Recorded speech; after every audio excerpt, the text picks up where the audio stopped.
Barça, Joan Laporta a promis un mercato fou à Xavi. Victor Osimhen et Krishak Kvaratskhelia avec Naples. Le FC Barcelone a réussi à faire changer d'avis Xavi qui va rester à la tête du club la saison prochaine. Et la direction lui a fait de grandes promesses pour faire un mercato XXL cet été.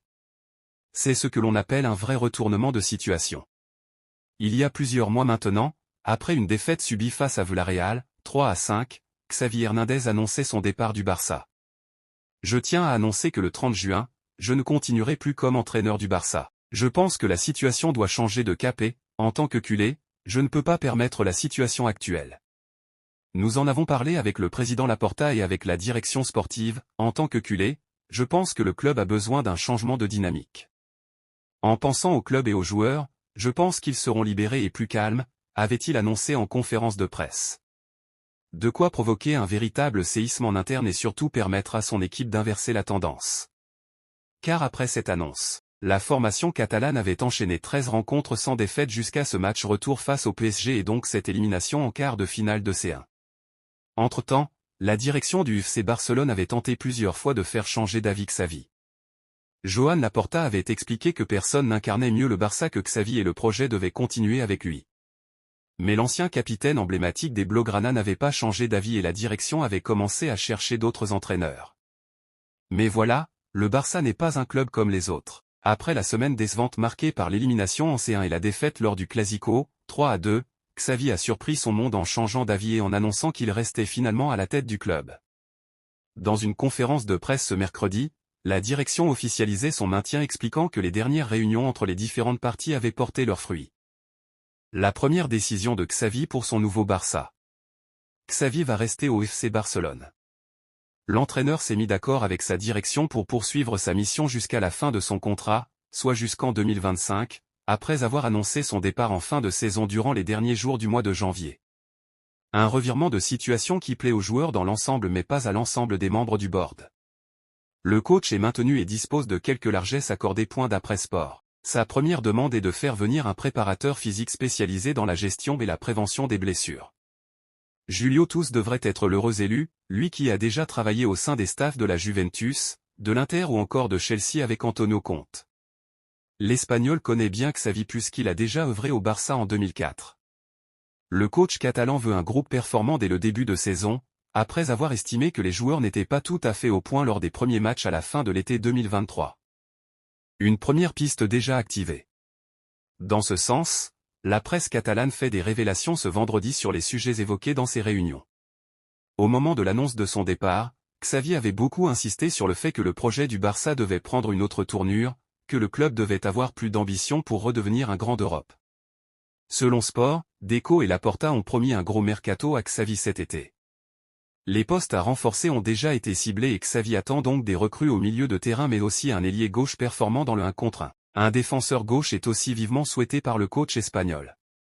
La direction a promis à Xavi des joueurs confirmés pour permettre d'enfin passer un cap. Le club a assuré à Xavi qu'il y aurait des signatures importantes et qu'il y aurait des ventes pour les financer, écrit dans ses colonnes sport. Justement, le premier profil évoqué pour lancer le mercato 2024 à 2025 du FC Barcelone se nomme Krishak Kvaratskhelia. L'ailier géorgien du Napoli est très apprécié de Xavi et correspond parfaitement à ce qu'il recherche, à savoir un ailier gauche percutant et performant dans le duel offensif, annonce la Gazzetta dello Sport. Surtout, à 23 ans, ce dernier ne souhaite plus vraiment prolonger son aventure à Naples qui lui a pourtant proposé un meilleur salaire. Il souhaite changer d'air et le Barça veut donc frapper fort pour le récupérer. Mais il faudra avoir des finances solides car Aurelio de Laurentiis ne le bradera pas, au contraire.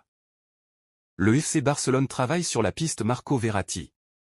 Marco Verratti lors de ses adieux au PSG.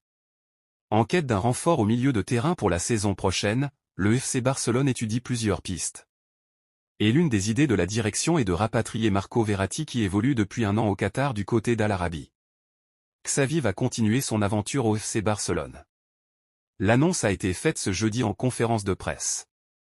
Pour convaincre le technicien espagnol de changer d'avis, la direction catalane a promis un mercato XXL avec des renforts sur toutes les lignes. Les postes à renforcer ont été ciblés. Offensivement, le Barça veut récupérer un ailier gauche capable d'être explosif et doué dans le 1 contre 1. En ce sens, la presse italienne annonce que la priorité se nomme Krishak Kvaratskhelia. L'attaquant géorgien du Napoli n'est pas sûr de vouloir continuer en Serie A. Et si le problème au poste de latéral gauche devra aussi être réglé cet été, Xavi a beaucoup insisté sur la nécessité de recruter rapidement au milieu de terrain. Ce secteur, qui a longtemps été la force du club catalan dans ses plus belles années, a fait défaut quasiment toute la saison. Avec un Pedri qui ne cesse de faire des allers-retours à l'infirmerie, un Frenkie de Jong irrégulier est placé sur la liste des transferts, un Romeu décevant et un Gavi out après une grave blessure, Xavi a même dû composer avec Christensen dans ce rôle de sentinelle devant la défense. Alors pour la direction du Barça, la priorité sera de recruter un ou plusieurs joueurs à ce poste pour la saison prochaine. Et à en croire les informations de sport, les Blaugrana ont plusieurs options pour recruter. Une envie de revenir en Europe pour Verratti, selon le média catalan, la première option est évidemment de frapper un grand coup sur le marché des transferts en n'hésitant pas à sortir un gros chèque pour une recrue dans ce secteur. Carlo Ancelotti n'arrive pas à trancher entre Vinicius et Bellingham. Vinicius Junior et Jude Bellingham. Le Real Madrid réalise une saison presque parfaite pour le moment. Le club de la capitale espagnole devrait, sauf surprise, remporter la Liga et est qualifié pour les demi-finales de la Ligue des Champions où il affrontera le Bayern Munich. Forcément, les Marangs voient leurs meilleurs joueurs être en position idéale pour remporter le Ballon d'Or, notamment les deux stars de l'équipe, Vinicius Junior et Jude Bellingham. Carlo Ancelotti a lui décidé de ne pas choisir. Les deux devraient remporter la prestigieuse récompense, s'amuse le coach madrilène. Le Real Madrid est très inquiet pour Vinicius Junior. La condition physique de certains joueurs, dont Vinicius Junior, commence à inquiéter en interne du côté de Madrid. C'est une très belle semaine qu'a vécue le Real Madrid. Une qualification pour les demi de la Ligue des Champions arrachée non sans souffrir sur la pelouse de Manchester City, puis, une victoire face à l'ennemi juré catalan lors du Classico dimanche soir, histoire de plier définitivement la Liga. Une semaine qui a donc régalé fans et joueurs madrilènes. Mais c'est aussi une semaine qui a laissé des traces. Et effectivement, cette prolongation contre les Citizens, puis ce match tout de même intense face aux Barcelonais a bien fatigué certains joueurs. Une situation qui inquiète un peu en interne, notamment en vue de la Ligue des Champions et de ce choc face au Bayern. Lors du match retour face à City par exemple, les joueurs étaient moins frais physiquement que ce qui était attendu et ce dont on a l'habitude avec les Merengues à ce stade de la saison. Comme l'explique Relevo, c'est particulièrement le cas de Vinicius Junior. Le Real Madrid a pris des mesures. Ce n'est pas un hasard si Carlo Ancelotti l'a fait sortir lors du Classico à 15 minutes de la fin, alors que le score était de 2-2. Du jamais vu cette saison, puisque le Brésilien a l'habitude de tout jouer, et se priver de l'atout offensif numéro 1 de l'équipe quand il faut aller chercher la victoire peut sembler curieux. Mais Ancelotti sait qu'il doit gérer au mieux l'ancien de Flamengo, qu'on trouve très fatigué à Madrid.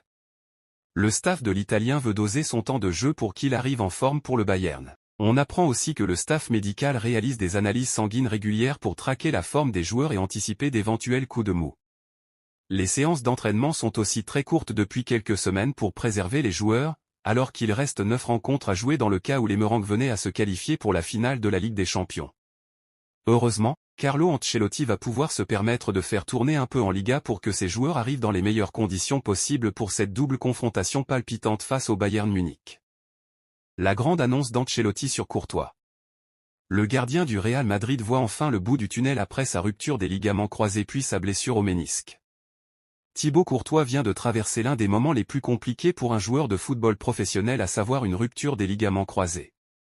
Le Belge a de surcroît connu une difficulté supplémentaire, une blessure au ménisque à l'approche de son grand retour sur les terrains de football. Car oui, face à l'Athletic Club le 31 mars dernier, il était prévu que Courtois garde les cages du Real Madrid avec, très probablement, l'envie pour Carlo Ancelotti de compter sur son portier numéro 1 pour le sprint final de la saison.